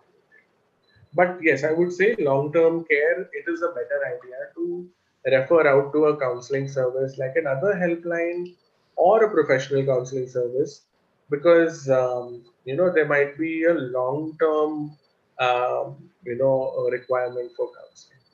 Okay, I think there's a question on YouTube also. Teresa is asking, how can parents or teachers get a clue about suicidal tendency? And they're referring to a recent case in the state of Kerala. So, Teresa, I think if you were able to see some of the questions and risk assessment materials that we talked about in terms of what are signs to watch out for, what are things that children can say which indicate that they are suicidal, and how do you respond? I think that answers that question on YouTube. Okay, I think everything else has been so far answered. All right, so let's go ahead with the rest of the presentation. Okay, how do we stabilize the caller? How do we help the caller? Firstly, I'll just come to your question. Let me just finish this slide. So firstly, when somebody is suicidal, please listen to the caller non-judgmentally. Non-judgmentally का मतलब है don't think that they are weak Don't think that they're being foolish. Don't think that they're being escapist. It takes a lot of courage for somebody to share with you that they're feeling suicidal. And if you judge them, if you make fun of them, if you call them weak, if you mock them, this will make them feel even worse, right? Second thing, we talk about empathy, not like sympathy. Empathy is putting yourself in the other person's shoes. Try and understand what it is like to be in that person's situation and validate their helplessness. That I understand that if there was somebody else also in the situation that you were in, then they would also feel this way. And I understand that this is how you are feeling. So telling them that there is not something wrong with you that you are feeling this way. It is difficult to be in a situation like this, and I am here to help you, right? I'm here to help you and trying to make you feel better than what it is right now. That's one thing. What are phrases to avoid? Don't force the client to share. Don't put any promises or conditions on the way. Don't say, what about your parents? What about your studies? What about your family? If you do this, then what will happen to them? This is something that we need to talk about. Yeah. And also, no, never to say that no matter what happens, suicide is not the answer. These are not things that are going to help the client at this point in time. What you do need to do is say that I'm here for you. I will listen to you as long as you need. There are solutions and we will jointly try and find them. Let's explore, and I might be able to help you. Might be or may be able to help you is a very realistic way of putting it rather than saying no suicidal thoughts whatsoever. There is no problem which has to be solved by suicide or anything. That kind of a motivational speech and strict talk is never seen to be helpful. Okay, there are two more questions I think which have come from the YouTube chat. So I'm just going to prioritize them. I think one question was that how do we stop children from getting knowledge and exposure to suicidal thoughts and information? So I think यहाँ पर the role of media is a big role. We have to ensure that we are watching the kind of content children are consuming. And here I think the role of news media, the role of popular media, and the role of a lot of YouTube channels needs to be asked. A lot of times now what I've seen is that parents have just, they just take their phone and just hand it to the child and say, watch. Okay. And they don't know what the child is watching. And some of the content which is actually made to look like children's content is very dark, very inappropriate, and very offensive also. So if your child is watching something on your phone or on your tab, make sure they're watching the kids version of the app, right? That's one thing. Secondly, when it comes to news media, I think it is important that we actually say that our news media talks about suicide in a much more sensitive manner. So, media is not supposed to report the name of the person or a child who has attempted or died of suicide. They are not supposed to talk about the method. They're not supposed to talk about any graphic detail. They're not supposed to post any pictures. Uh, and they are definitely supposed to accompany every article on suicide with a helpline number. So if the media is not doing that, it is our responsibility to point this out to the media. WHO has prepared a very clear and strong list of guidelines on how media should report suicide. And our media regularly flouts that, whether it is our print media or whether it is our television media. Television media is much worse than our print media when it comes to this, but it is important that we as responsible citizens are ensuring that whether it is entertainment or news, the content around suicide is reported very, very safely, very, very sensitively. And if it is reported or if it is written, then we should, ensure that there is always a helpline number that is there along with that. Okay, I think there is one more question. I think from Ekta, who is asking how can we prevent children, especially in the COVID-19 situation. Ekta, if you could clarify, prevent them from what? I think that would be easier for us to understand that. I'll take some more questions from the Zoom chat box. Paris, there's also a question on the chat. Yeah. Yeah, I'm just taking the Zoom chat box questions. Okay, how do you differentiate between active suicidal tendency? So, like I said, I think Kalol, active का मतलब है that the person has high frequency of suicidal thoughts, high intensity of suicidal thoughts, and low control over suicidal thoughts. So this is something that will indicate to you that the person is actively suicidal, and even if the person is trying to say that they're suicidal just to get the attention of people around them, that itself is telling you that the people around them are not paying attention to this person until things are escalating to the seriousness. So yeah, I will say that we have to work with the people around the child also to tell them that please listen to this child, please pay attention to this child. It's not that the child actually has to hurt or harm themselves before we do something, for them. So that I think is what I would say to Kalol's question. I think Hema has a question as well. Let me just check Hema's question. Just 1 second. Okay, I'm not able to find Hema's question. Hema, if you can repeat on chat what your question was. I think her question is education pressure make them to try for suicide. Is there a solution to overcome this problem? Right. Okay, right. Okay.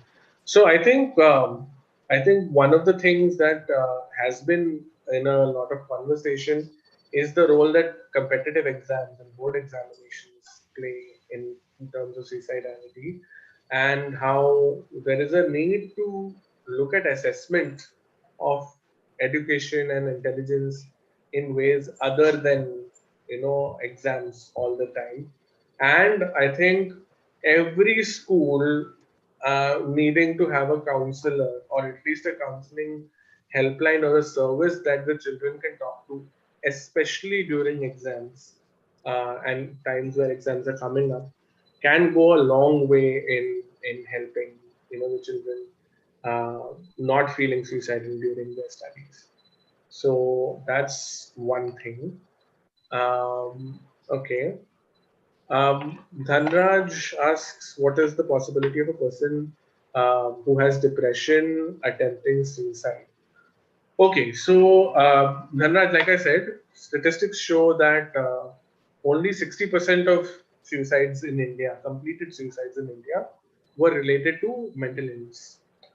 So it is not necessary that the person who has depression will hurt themselves or harm themselves, and it is not necessary that the person who has hurt themselves or harmed themselves has depression. I can speak as somebody who lives with clinical depression myself. I take counseling, I take medication for clinical depression myself, and I have been doing so for more than a couple of years. I can say that in my life, I haven't had a suicidal attempt, but I know friends who have not clinically depressed, who have attempted suicide and have died of suicide, and we didn't know that there was any mental illness to speak of. We knew that there were other factors which led to their deaths. So it's not it's not a equal to sign that depression equals suicide and suicide equals depression.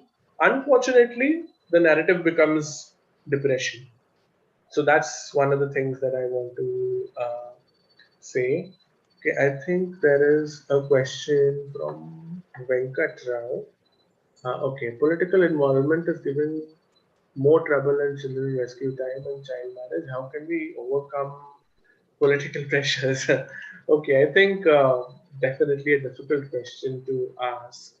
I can only perhaps say that it's a multi-agency response in such a situation, and there has to be greater sensitization work done with different stakeholders like police, like our elected representatives and society at large in such situations to prevent. And I think it's, if it has already reached the stage where it is happening, it is already too late to do something.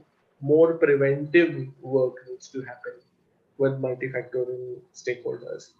Okay,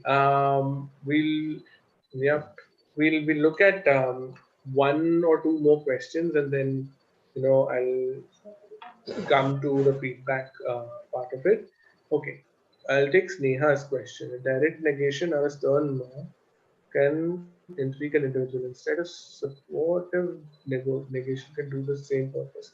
So I think yes, how we convey feedback to people, and especially negative feedback, is an important way of not ensuring that somebody is suicidal. So definitely we need to be careful about how we are conveying, a negative feedback to the client. Okay, I'll take this last question from Anuradha ma'am. What will be the legal implications if the client dies from suicide? As mental health professionals or as helpline professionals, we are only to basically show that we acted in good faith and we followed our protocols. Our protocols are, are saying that we are acting in good faith. Mental Health Care Act of 2017 says that the assumption is not that you are guilty until proven innocent. Mental Health Care Act says that if somebody attempts suicide, the assumption is that they were under great and significant distress, possibly mental illness also. So if something happens to them, then the medical professionals, mental health professionals, social work professionals, police professionals, whose duty it is to act in their best interests, only have to show the documentation and the process that they followed in such a case. And we are in no ways considered responsible for somebody's completed suicide attempt. We are basically, people who are preventing suicidality, and it is inevitable that we will not be able to successfully intervene in all cases.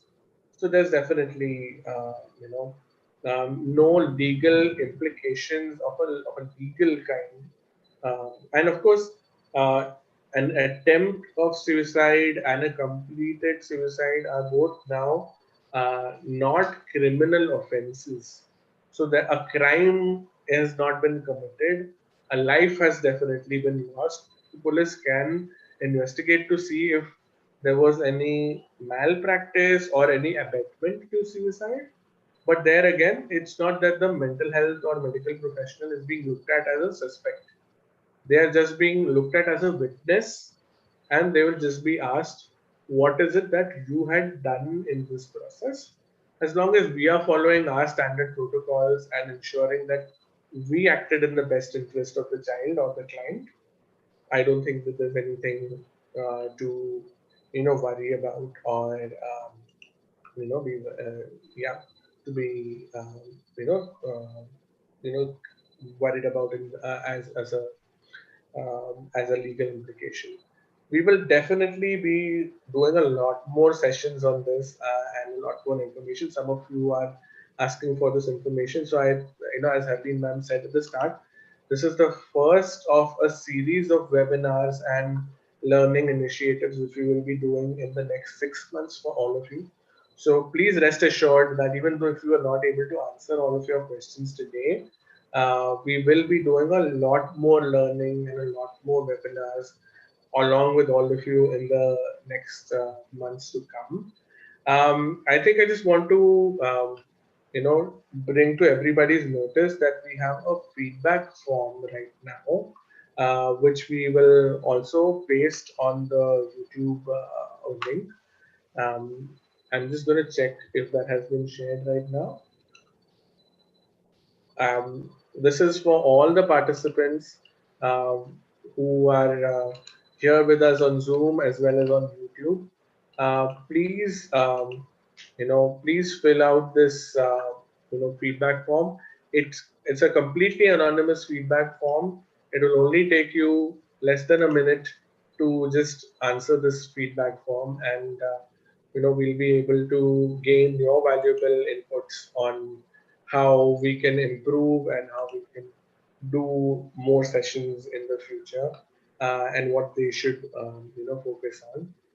I think we have only a couple of minutes, so Anna, if there's any thoughts from your end that you'd like to share before we take feedback and wrap. No, I'm good. I'm good. Okay. All right. So I think if you could just go to the contact page, we can just look at the Q&A part of it now directly. Yes. So if there's any thoughts, questions, or comments now, please share them with us in the feedback form. And I think we are extremely thankful to the CHILDLINE India Foundation team for having us, and to all the participants, all 600, 700 of you who showed up for this and participated with us today, for making this big success. And yeah, we'll hand it back to Adeline ma'am and Nirish to wrap up the session. Yeah, thank you so much, Paris. Thank you so much, Ella, for this session. I would like to reiterate, as we did at the outset, that capacity building of the CHILDLINE network is a process we've started with a real focus 2 years ago, and we are now looking specially at mental health, at well-being, and at looking after yourself. This is not something that CHILDLINE has become aware of only in these times of pandemic. But it is these times which have helped us to connect with each other far more easily through using the online medium, because otherwise face-to-face requires a different set of resources completely, which I finds it difficult to put together. So we have changed our mode of communicating with the entire network and amongst us through this online medium, and we hope that it will help us to engage much more and to understand each other much more, to understand ourselves as we do this work to help children. Yeah. To sum up your sessions, I think the focus today has basically been on reminding us that the telephone is one of the oldest methods of assisting long distance, when traveling was not that simple and easy. And CHILDLINE has been a pioneer in using technology and creating a helpline which is specifically for children.